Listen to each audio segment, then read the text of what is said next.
Salut Papy, Papy Jim évidemment.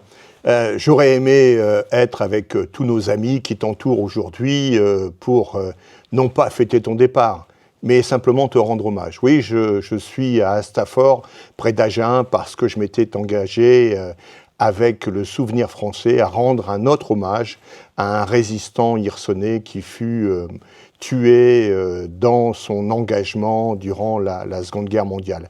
Mais je tenais à te rendre hommage. Toi, qui as découvert la gymnastique, ou du moins qui s'est intégré à l'Hirçonnaise en 72, je précise 1900, pas 1872, comme le diront sans doute un certain nombre de nos amis. Non, 1972. Et puis en 99, parce que je me suis rendu compte que si le club de gymnastique, l'Hirçonnaise, s'était affirmé comme un club formateur, c'est grâce évidemment à Jean-Pierre Bachelard, mais aussi grâce à toi. Toi qui resteras un personnage de l'Hirçonnaise. C'est vrai qu'il t'est arrivé, mais pas souvent, de te prendre les pieds dans le tapis. Mais je dirais, pour te défendre, que jamais tu n'as dénoncé la poutre que tu aurais pu apercevoir dans l'œil de tes voisins.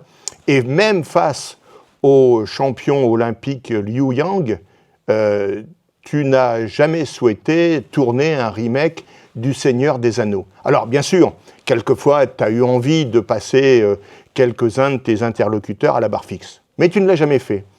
Et donc, c'est à la fois ton caractère, mais ton engagement.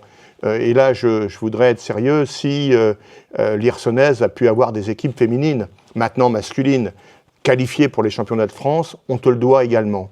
On te doit également cette passion que tu as eue, que tu as mis en œuvre, à la fois pour la gymnastique, quoi de plus naturel, mais également pour les accueils de loisirs dont tu avais la charge. Alors oui, mon cher ami, je tiens à te dire que non seulement nous te disons merci, je te dis à titre personnel merci, mais également te souhaiter non pas une paisible retraite, mais une active retraite. Et sache que la salle Hébert est toujours ouverte et que à l'esprit malin que tu avais quelquefois à mettre en lumière, je veux souligner ton grand cœur, celui d'un garçon, celui d'un homme, celui d'un éducateur, celui d'un animateur qui a toujours pensé aux autres avant de penser à toi. Bonne retraite et longue retraite, mon cher Bruno.